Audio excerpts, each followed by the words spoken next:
अन्नदाता,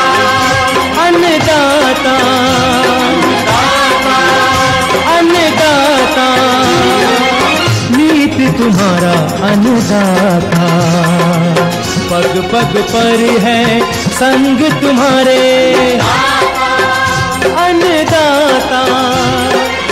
लहू किसानों का बन के पसीना सींचता है धरती का सीना, मेहनत का तेरी हक दिलवाने, नई तकनीक नई खोज बताने। पशुधन को गुणवान बनाना, पौध सुरक्षा को सिखलाना, खेती के सब गुर समझाने, भारत का सरताज बनाने, आठों पहर है संग तुम्हारे अन्नदाता, अन्नदाता। नमस्कार, मैं राधा ठाकुर आप सभी दर्शकों का अन्नदाता के इस कार्यक्रम में स्वागत करती हूं। हमारे देश का किसान जन का पोषक है, वे श्रम का देवता है, अन्नदाता है, उसमें ही भारत की आत्मा निवास करती है। ऐसे ही किसान भाइयों की प्रगति के लिए हम खेतीबाड़ी से जुड़ी बहुत सी नई लाभकारी जानकारियां हर रोज सुबह लेकर आते हैं। तो चलिए कार्यक्रम शुरू करने से पहले देखते हैं क्या है आज के अन्नदाता में। शकरकंद की खेती करके किसान कमा सकते हैं अच्छा मुनाफा। हानिकारक कीटों के रोकथाम के लिए उपयोग करें ट्रैप।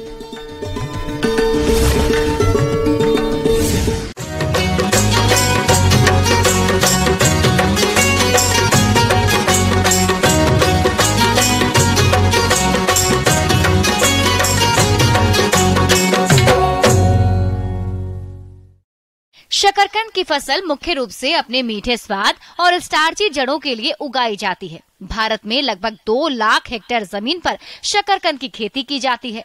अपने राज्य में भी इसकी खेती काफी बड़े क्षेत्र में की जाती है। फिलहाल अभी इसकी रोपाई के लिए सही समय चल रहा है, तो जो किसान इसकी खेती करने जा रहे हैं वे कौन कौन सी बातों पर खास ध्यान दें, आइए जानते हैं।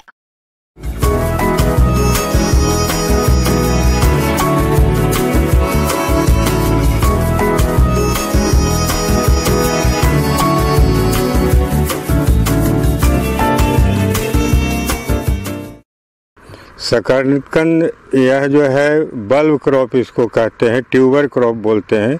जैसे कि आलू को हम लोग ट्यूबर कहते हैं, उसी तरह शकरकंद भी एक बल्ब क्रॉप है।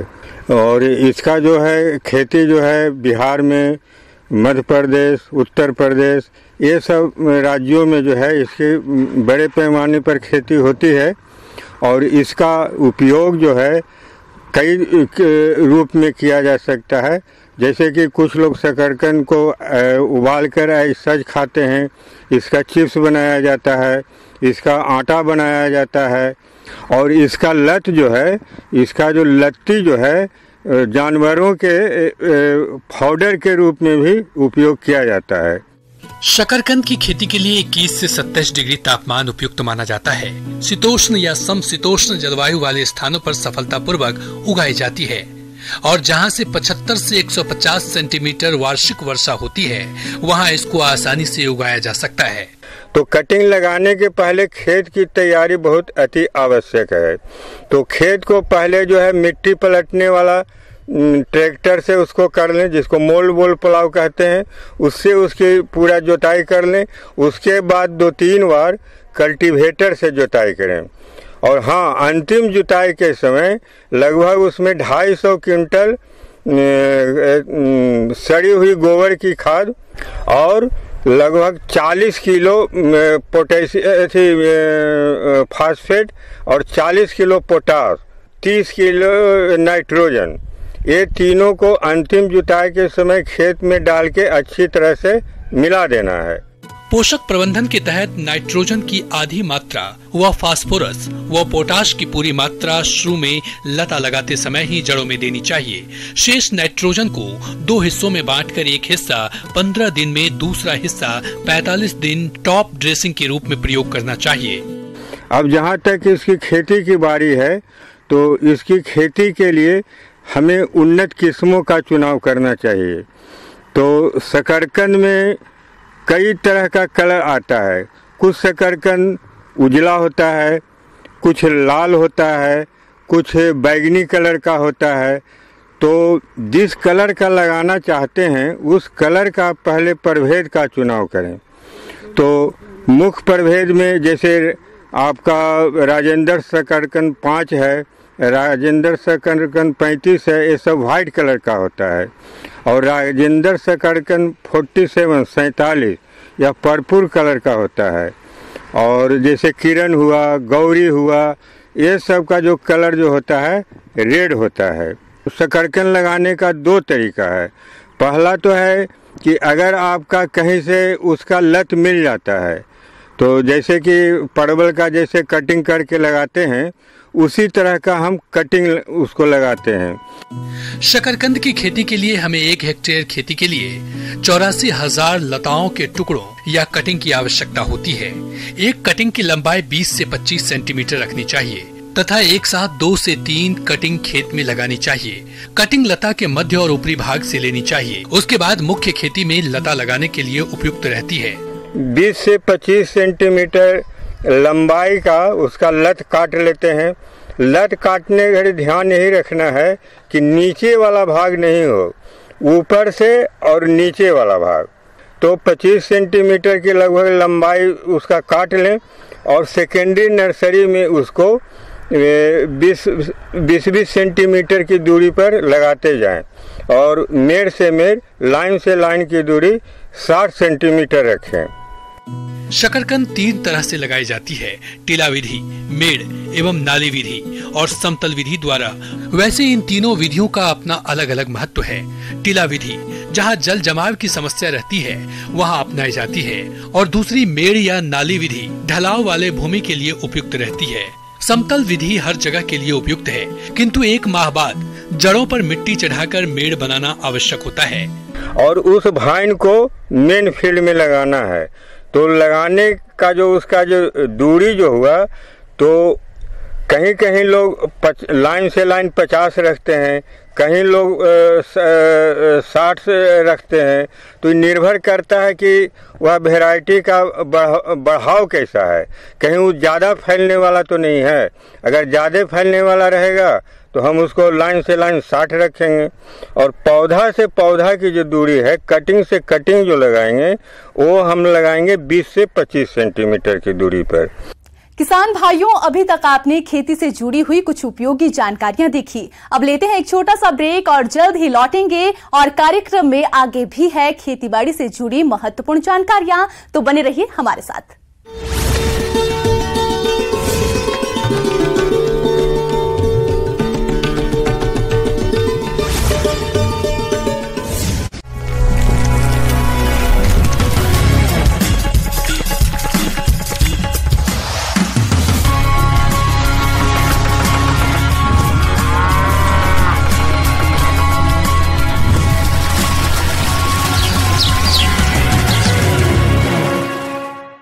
ब्रेक के बाद आप सभी दर्शकों का अन्नदाता में स्वागत है। तो चलिए अब रुख करते हैं अगली कड़ी की ओर।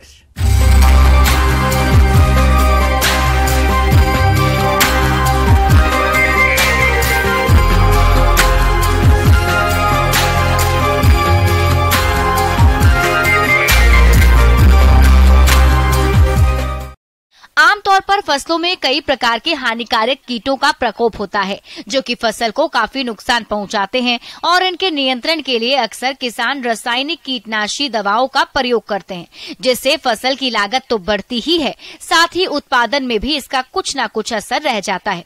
ऐसे में अगर किसान कीटों की रोकथाम के लिए विभिन्न ट्रैप का प्रयोग करें तो काफी आसानी से और सस्ते तरीके से कीटों की रोकथाम कर सकते हैं। तो चलिए इसके बारे में जानते हैं ICAR प्लांडू रांची के कीट वैज्ञानिक डॉक्टर जयपाल चौधरी से।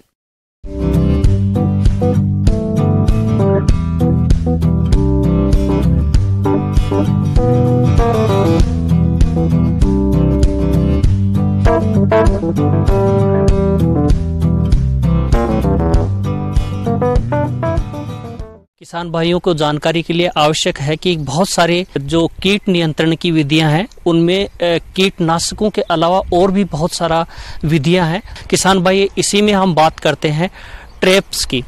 ट्रैप्स में हम बहुत सारी ट्रैप्स जो मार्केट में मिलती भी हैं या फिर किसान भाई अपने स्तर पे बना भी सकते हैं। पहला ट्रैप जिसका मैं बताना चाहूँगा कि इंसेक्ट्स में क्या होता है कि उनका जो देखने का तरीका होता है वो किसी कलर को कुछ अच्छे से अट्रैक्ट होते हैं। अगर आप पीले रंग के कपड़े पहन के बाहर में निकलते हैं तो बहुत सारी लाही आपके कपड़ों के ऊपर लाही बैठ जाती है आकर के, तो ये जो पीला रंग है उसके ऊपर आकर्षित होती है। इसी का फायदा ध्यान में रखते हुए अगर हम जो येलो कलर के जो अगर पॉलीथीन है या कलर है उसके ऊपर में कुछ स्टिकी सब्सटेंसेस लगा दें और खेत के अंदर में चिपका देते हैं तो इसके ऊपर में लाही, इसके साथ में जो हॉपर्स और बहुत सारे जैसिड्स इसके ऊपर में आकर के चिपक जाते हैं। इससे फायदा ये होगा कि आपको पता लग जाएगा कि आपके खेत में कौन सा कीड़ा किस समय में कितनी संख्या में आ रखा है, तो उसका हमारे को कंट्रोल करने में आसानी होती है। तो ये येलो स्टिकी ट्रैप्स हैं। अगर इसी कलर को हम ब्लू कर देते हैं तो ये ब्लू स्टिकी ट्रैप्स जिसमें बहुत सारे थ्रिप्स की स्पीसीज भी ट्रैप होती हैं। और हमने यहाँ पे देखा है कुछ जो मोथ्स हैं, जो हानिकारक मोथ हैं, वो भी इसके ऊपर आकर्षित होते हैं। तो ये दो तरह के ट्रैप्स हैं, येलो और ब्लू स्टिकी ट्रैप्स। आप खुद से बना सकते हैं। जो येलो कलर का जो पॉलीथीन लेके या ब्लू कलर का पॉलीथीन लेकर के उसके ऊपर में आप स्टिकी सब्सटेंसेस, ग्रीस या जो तेल होता है करंज का तेल, ये लगा करके आप फील्ड में किसी जो लकड़ी होती है उसके ऊपर में चिपका रख दीजिए तो कीट पतंगे आकर के उसकी तरफ में आकर्षित होंगे और चिपक करके जो नुकसान होने वाला है उससे आप बचा सकते हैं। टी आकार की खूंटी लगाना। आमतौर पर पक्षी अधिकांश कीटों को खाते हैं। ऐसे में अगर खेतों में पक्षियों को बैठने का स्थान दे दिया जाए तो काफी हद तक हानिकारक कीड़ों को ये पक्षी खा जाते हैं। इसके लिए खेत में 10 से 12 स्थान पर टी आकार की खूंटियां लगा देनी चाहिए। लेकिन ध्यान रहे कि जब फसल में दाने बन रहे हो तो इन खूंटियों को निकाल दें। पक्षी फसल को भी नुकसान पहुंचा सकते हैं। फेरोमोन ट्रैप या गंधपाश। फेरोमोन ट्रैप फसलों को क्षति पहुंचाने वाले सूडियों के नर पतंगों को फंसाने के लिए प्रयोग किया जाता है। इससे सबसे पहला इन ट्रैप से होता है कि आपके खेत में संक्रमण कितना है इसका पहला पता चलेगा। अगर इनकी संख्या बढ़ा देते हैं तो कीट नियंत्रण में भी ये सहयोग करेगा। इसके साथ में कई बार देखते हैं कि अगर कीटों को समय पर, अगर फिरामोन्स के स्पेशल केस में देखते हैं, अगर कीटों को जब मेटिंग करते हैं उस टाइम में उनको डिस्टरबेंस किया जाता है इन ट्रैप्स के द्वारा, तो उसका भी इनमें इसके प्रयोग से उनकी संख्या में कमी होती है। वही ट्रैप प्लास्टिक का बना होता है जिसमें कीप के आकार के मुख्य भाग पर लगे ढक्कन के मध्य में मादा कीट की गंध युक्त ल्यूर लगाया जाता है जो नर पतंगों को आकर्षित करता है। कीप के निचले भाग पर पॉलीथीन की थैली लगाई जाती है जिसमें नर पतंगे फंस जाते हैं। थैली के निचले मुख पर रबड़ बैंड हटाकर फंसे पतंगों को मारकर निकाल दिया जाता है। ल्यूर विभिन्न प्रकार के नर कीटों को आकर्षित करने के लिए अलग अलग गंध का ल्यूर लगाना होता है। ये सब जो ट्रैप्स हैं वो आपको बाजार में काफी कम दर पर उपलब्ध हैं, जिनका किसान भाई हर फसल में अलग अलग तरह का जो फेरोमोन ट्रैप्स हैं उनका प्रयोग कर सकते हैं। अगर बारिश के मौसम में अब हम देखते हैं तो इसमें फल मक्खी का प्रकोप बहुत ज्यादा होता है। फल मक्खी का जो पिल्लू होता है सफेद रंग का, फलों के अंदर में जैसे आम में, अमरूद में, लीची में, सपोटा, जो भी फ्रूट्स है उसमें एक सफेद रंग का पिल्लू पाया जाता है। इस पिल्लू की वजह से फल सड़ता है। इस कीट का नियंत्रण करना बहुत मुश्किल होता है क्योंकि उसी समय में फल पकता है तो हम कीटनाशकों का प्रयोग नहीं कर सकते हैं उस समय में। यदि फल का पकने से पहले हम इन फेरोमोन ट्रैप्स का, इसके लिए मिथाइल यूजिनोल, इस मिथाइल यूजिनोल का 4 भाग, इथाइल एल्कोहल को 6 भाग और 2 भाग जो सक्सेस आता है उसको मिला करके, इस रेशियो में मिला करके जो लकड़ी के वुडन जो ब्लॉक्स होते हैं उनको 72 घंटे या 48 घंटे के लिए आप डुबो करके उसको खेत में जो पानी की खराब बोतलें हैं उसमें उसको डाल देते हैं और छेद बना के लटका देते हैं। इससे क्या होता है, जो नर मक्खियां होती हैं वो उसकी तरफ में आकर्षित होती हैं। मादा मक्खी को मेटिंग के लिए नर चाहिए, उतने नहीं मिल पाने की वजह से समय पर वो उस फल में अंदर अंडे नहीं दे पाती है। तो आपको ये बचने का जो फेरोमोन्स का ट्रैप का टेक्निक्स है जो फलों में, ये बहुत अच्छा कारगर साबित होता है। यदि इसको समय पर लगाया जाता है और सही संख्या में लगाया जाता है, आपको कुछ समय के बाद में ब्लॉक्स को 15 से 20 दिन बाद में बदलना पड़ता है। इसके साथ में बहुत सारे ट्रैप्स और भी हैं।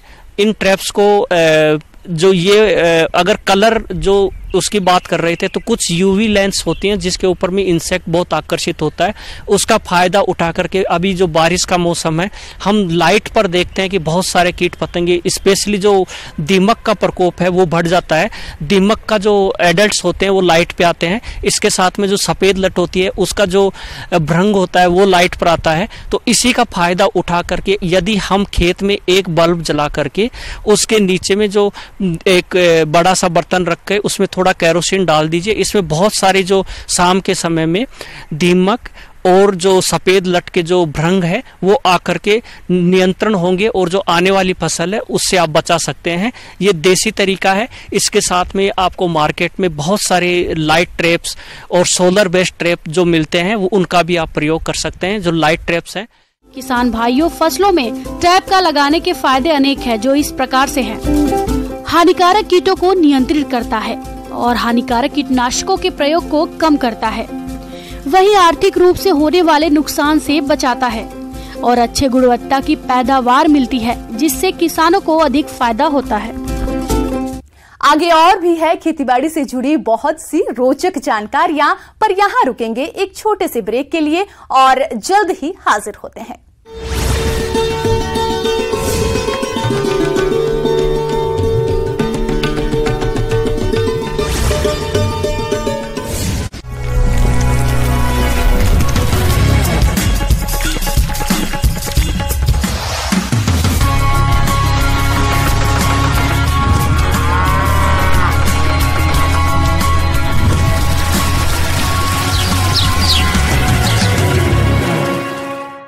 ब्रेक के बाद एक बार फिर से आप सभी दर्शकों का अन्नदाता कार्यक्रम में स्वागत है। बढ़ते हैं अगली प्रस्तुति की ओर।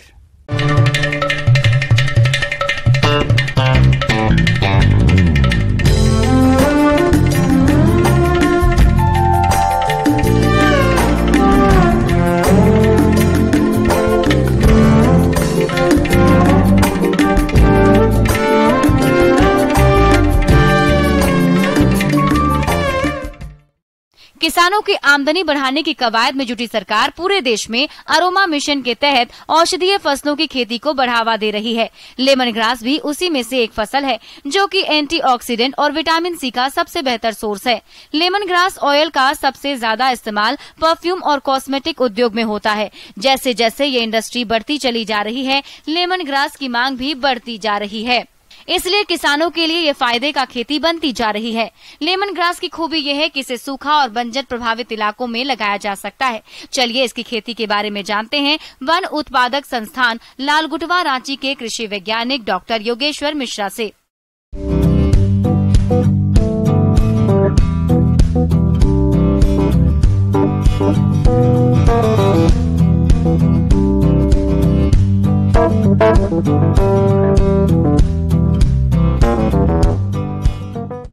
सर्वप्रथम मैं लेमन ग्रास के बारे में बताना चाहूँगा। ये घास कुल का प्रजाति होता है, ग्रेमिनी जिसको बोलते हैं फैमिली हम लोग। इसका एक सदस्य होता है और इसका बिहेवियर बिल्कुल घास की तरह होता है। इसका मतलब, कहने का मतलब ये कि ये घास की तरह ही व्यवहार करता है।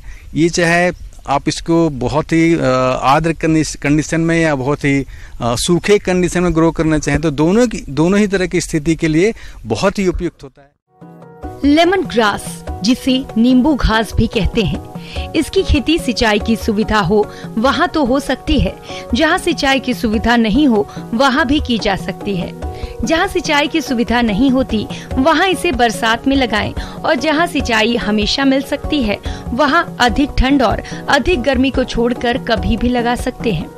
इसकी खेती उन क्षेत्रों के लिए अधिक फायदे वाली है जहां जंगली जानवर फसलों को नुकसान पहुंचाते हैं, क्योंकि इसे कई जंगली या छोटे जानवर नहीं खाते हैं। साथ ही रोग कीटों की समस्या भी नहीं आती है। इसके बारे में मैं बताना चाहूँगा कि जो सॉइल कंडीशन जो होता है, दोमट मिट्टी और जो थोड़ा सा रेतीला मिट्टी होता है, ये इसके लिए बहुत ही उपयुक्त होता है। अब मैं चर्चा करना चाहूँगा कि कैसे बीज हम प्राप्त कर सकते हैं। तो राष्ट्रीय जो बागवानी मिशन है, इसके अनेक एजेंसी झारखंड में कार्यरत हैं। इवन के रांची सेंटर में इसकी बहुत ज़्यादा एजेंसीज कार्यरत हैं। इनके माध्यम से आज इसके जो उन्नत प्रजाति है, जो कि सीमेप लखनऊ ने डेवलप किया हुआ है, रोजा करके एक वैरायटी है, हरित करके, ऐसे अनेक 2-3 प्रजाति विकसित की है जिसके अंदर ऑयल का कंटेंट बहुत अच्छा होता है। तो इस तरह से कृषक बंधु जो हैं चाहे तो ऐसी एजेंसी से संपर्क करके इसके बीज को प्राप्त कर सकते हैं। आइए अब लेमन ग्रास के उपयोग के बारे में जान लें। इसके तेल से नींबू की तरह विशेष खुशबू आती है, जिसका प्रयोग दवाओं में, अच्छे स्टैंडर्ड का परफ्यूम बनाने में, सौंदर्य प्रसाधनों में और साबुन का निर्माण में किया जाता है। इसके अलावा इसके डंठल का भी निर्यात होता है। इसकी बाजार व्यवस्था की जानकारी के लिए आप नजदीकी कृषि विभाग में संपर्क करके ही इसकी खेती करें, जिससे आपको किसी तरह की परेशानी नहीं हो और आपका उत्पाद आसानी से बिक जाए। तो उसकी खेती करने के लिए हमको करीब 1 हेक्टेयर में कम से कम 4 या 5 किलो सीड की आवश्यकता होती है, बीज की आवश्यकता होती है। और बीज को हम पहले नर्सरी में ऐसी नर्सरी बेड लगा करके इसका छोटा पौधा तैयार कर सकते हैं और इस तरह से उगाए गए पौधे को हम खेतों में ले जा करके कम से कम 2 या 2.5 मीटर के स्पेसिंग पे हम इसको पूरे सघन रूप से इसको लगा सकते हैं। तो इस तरह से कम 1 हेक्टेयर क्षेत्र में आपको 35 से 40 हज़ार पौधे जो है आराम से लगाए जा सकते हैं। इसकी खेती सिंचित, असिंचित क्षेत्रों के अलावा सूखा, ऊसर और ढलान वाले खेतों में कर सकते हैं। इसकी खेती के लिए पुरानी फसल से स्लिप लिया जाता है और इसकी रोपाई की जाती है। 1 हेक्टेयर में लगभग 60,000 स्लिप्स लगते हैं। लाइन से लाइन की दूरी 45 सेंटीमीटर और पौध से पौध की दूरी 30 सेंटीमीटर रखते हुए इसकी रोपाई करते हैं।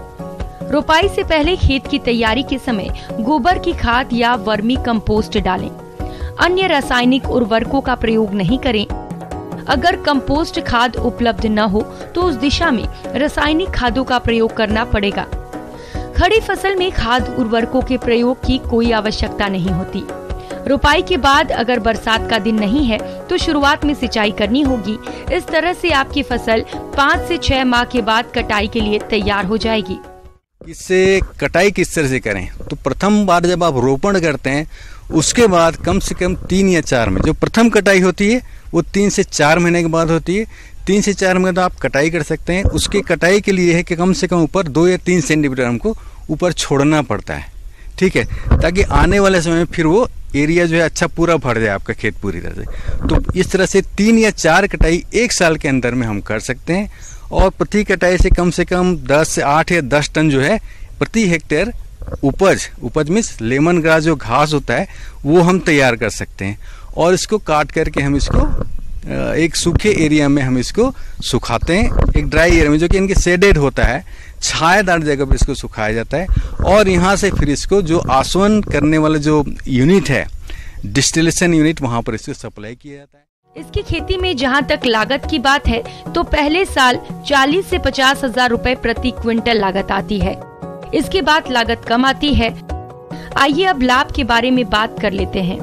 लाभ के बारे में बात करें तो कम से कम 250 किलोग्राम तेल का उत्पादन 1 साल में होता है और प्रति लीटर तेल का भाव 1000 रुपए भी मानकर चलें तो कुल आय 2,50,000 रुपए होती है, जिसमें से लागत निकाल दी जाए तो 2 लाख रुपए तक शुद्ध लाभ लिया जा सकता है।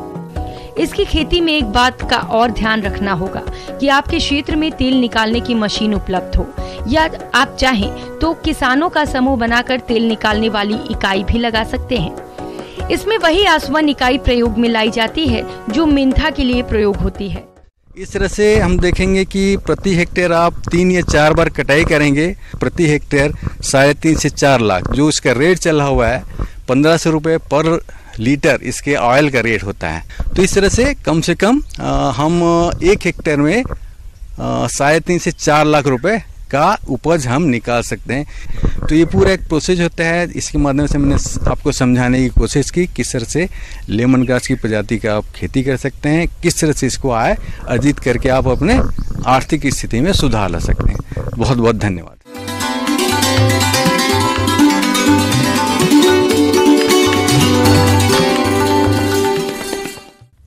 अन्नदाता हेल्पलाइन निःशुल्क फोन संपर्क सेवा के माध्यम से आपके द्वारा पूछे गए प्रश्नों में से 1 या 2 महत्वपूर्ण प्रश्नों को हम अपने कार्यक्रम में शामिल करते हैं। इसी के तहत आज किसान का सवाल और उसका जवाब इस प्रकार से है। आज की अन्नदाता हेल्पलाइन में हमने जिस प्रश्न को शामिल किया है उसे पूछा है गांव सादकी, जिला रांची के मोहन लाल ने। आपने सुकर की झाड़ सुख नस्ल के बारे में जानकारी चाहिए है, तो इसके लिए देखिए कार्यक्रम का यह अंश। हमारे जो पढ़े लिखे युवा लोग हैं, रोजगार की तलाश में रहते हैं और बहुत सारे युवा लोग अभी पशुपालन से जुड़ रहे हैं। सुकर पालन अगर वैज्ञानिक तरीके से करते हैं तो अभी जो किसान कर रहे हैं उनसे 2 से 3 गुना उनको ज़्यादा फायदा हो सकता है। तो वैज्ञानिक तरीके से सुकर पालन करने की बात करते हैं तो सबसे पहला चीज़ जो है कि नस्ल की बात करते हैं कि सुकर का नस्ल जो है कि किस नस्ल का पालन करना चाहिए। दूसरा चीज़ है कि आहार व्यवस्था, आवास व्यवस्था, तो ये सब चीज़ है कि वैज्ञानिक तरीके से जो अगर सुकर पालन की बात करते हैं तो ये सब बातें इसमें आती है। देसी सुकर गांव में पाया जाता है जो अनुत्पादक नस्ल का होता है। इनकी वृद्धि दर बच्चे देने की क्षमता बहुत कम होती है तथा आर्थिक दृष्टिकोण से ये कम उपयोगी है। वही झारसुख सुकर की एक संकर प्रजाति है। झारसुख झारखंड के अलावे अन्य राज्यों में भी पाली जा सकती है। झारसुख प्रजाति देसी सुकर एवं ब्रिटेन के टैमवर्थ नस्ल के संस्करण से विकसित की गई है। सुकर की प्रजाति बिरसा कृषि विश्वविद्यालय के द्वारा जो तैयार की गई है जिसका नाम है झारसुख, यह एक संकर नस्ल है और ये काफ़ी ज़्यादा पॉपुलर हो रही है क्योंकि ये हाइब्रिड नस्ल है और ये देसी नस्ल के साथ मिला करके इसको बनाया गया है। तो ये यहाँ के वातावरण के लिए भी काफ़ी उपयोगी साबित हो रहा है दूसरे पशुओं की तुलना में, क्योंकि बहुत सारे किसान भाई जो है विदेशी नस्ल के भी सुकर पालन करते हैं और जो झारसुख नस्ल है वो विदेशी नस्ल की तुलना की अगर विदेशी नस्लों से तुलना करें तो इसमें बीमारियां की संभावना कम होती है। अगर देसी नस्ल से झारसुख की तुलना करें तो देसी की तुलना में इससे 2 से 3 गुना ज़्यादा फायदा होता है। तो झारसुख नस्ल एक वरदान साबित हो रहा है हमारे किसानों के लिए जो सुकर पालन से जुड़े हैं और वो 2 से 3 गुना ज़्यादा आमदनी कर सकते हैं। ज़्यादातर किसान अभी भी देसी नस्ल के सुकर पालन कर रहे हैं। उनको ज़रूरत है कि अब वो उन्नत नस्ल के सुकर पालन करके जो झारसुख नस्ल है उसका पालन करके वो ज़्यादा से ज़्यादा आमदनी करें। किसान भाइयों, अन्नदाता आपकी सेवा के लिए संकल्परत है। कृषि संबंधित समस्या और सुझावों के लिए आप हमें इस पते पर संपर्क कर सकते हैं। प्रोड्यूसर अन्नदाता, news 18 Bihar Jharkhand, Ramoji film city Hyderabad 501512। साथ ही आप हमें ईमेल भी कर सकते हैं। हमारा ईमेल है p18annadatabihar@nw18.com। इसके अलावा आप हमें निःशुल्क हेल्पलाइन नंबर 180088922163 पर सोमवार से शनिवार सुबह 10 से शाम 4 बजे के बीच संपर्क कर सकते हैं। किसान भाइयों, अब समय हो रहा है आपसे विदा लेने का, तो हमारी अन्नदाता टीम को दीजिए इजाजत। कल फिर आपसे मुलाकात होगी कृषि संबंधित कुछ और महत्वपूर्ण जानकारियों के साथ। नमस्कार।